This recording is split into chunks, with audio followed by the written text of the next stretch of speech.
Hey folks, it's Eric walking around the countryside of Montenegro today.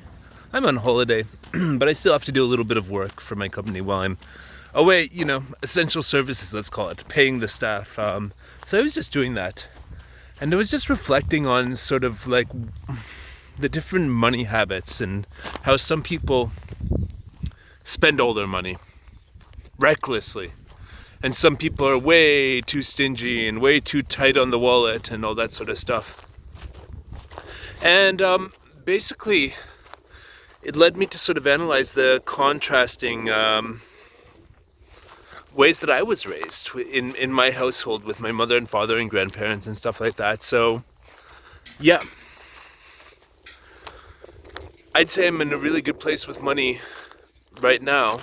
And that's largely because of these contrasting opinions and being able to integrate both of them. So let's start by describing where you don't want to be with money. I think you don't want to be recklessly spending more money than you have, especially not to do it to impress other people. You don't want that. Trust me, a lot of people might think it's a good idea, to spend money to look like you're the shit or something like that, but it's not a good idea. And it doesn't actually make you look like you're the shit. It makes you look like you're insecure. And depending if you want to attract other people who are like that, who are trying to get the latest fancy watch, fancy car, do things that are beyond their means just so they can look the part, well, yeah, good luck to you.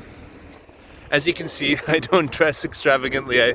I'm wearing the most basic clothing I can find, and I'm usually wearing the same black t-shirt in every video, and the reason is it's just easier that way. And you don't have to worry about it. I've got lots of black t-shirts like this, and you just don't think about it. And I don't care what other people think. I think that the merit of me and what I have to offer to the world is my ideas. And the energy, the charisma that I can exude when I'm talking to people to deliver those ideas. Anyway, so let's go back to my parents. So, one parent, my father, was the more stingy type. So it's kind of stereotypical. My mother was more like, oh yeah, spend money, enjoy your life. And my dad was more like, I don't want to spend money. You would say that men are more likely to be stingy and women are more likely to just spend a bunch of money, right? And so it rings true in my family.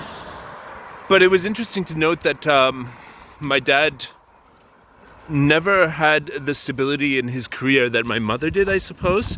He was always going from venture to venture, from job to job, from, project to project, because he didn't want to be in the rat race, where my mother was full-time, all the time, employed as a school teacher, and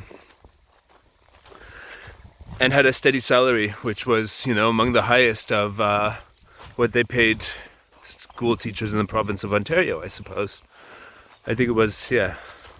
Anyways, doesn't matter the exact amounts of money.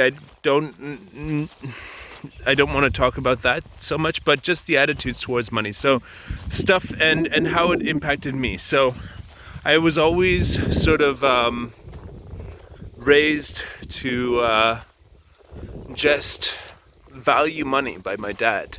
And he wouldn't just randomly give me money. And the idea was I don't know, the old adage of money can't make you happy, but a lack of money can make you very unhappy. Something that I quote a lot. That was very much displayed in my dad's actions. So he would spend money, we'd go on vacations, all that stuff, but he wouldn't just be throwing out money frivolously. There would always be this sort of trying to get good value for the money he was spending and trying to make the experience that he could have with his money the best possible. And stuff he frowned upon things like taking a taxi when you could get somewhere some other way. And that's one of the things that stuck with me for a long time.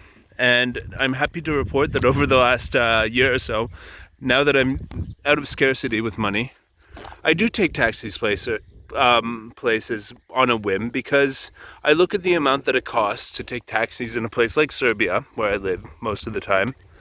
Say it's raining or something, and it's not really gonna make a difference in my life because the amount of money I'm making is already like multiples of what I need to continue living the way that I do. So I can't spend all the money that I'm making with the lifestyle I have. And the reason I have that lifestyle is because my dad trained me so well to get good value, to watch the money, and make sure that you're always spending less than you're taking in. Within reason, circumstances change, but make sure that you're always like, you always have a plan for how you're going to have money. You're not borrowing money from people. You're not going into debt on credit cards and all that sort of stuff. That sort of stuff is really irresponsible. North American culture has promoted that a lot, and it's shocking to see that people think that's a great way to live. Anyways, my mother was always like, oh, come on, let's take a taxi.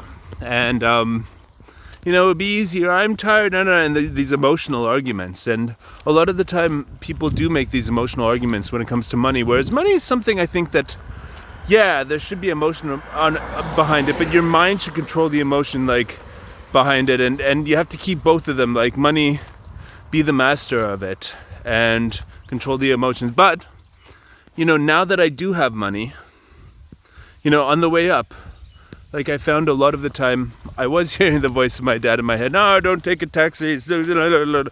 I still won't take a taxi if it's a nice, warm day outside and I can ride my bike. You see what I'm saying? A, because it's good exercise, and B, because I love it, and C, because, well, it saves money.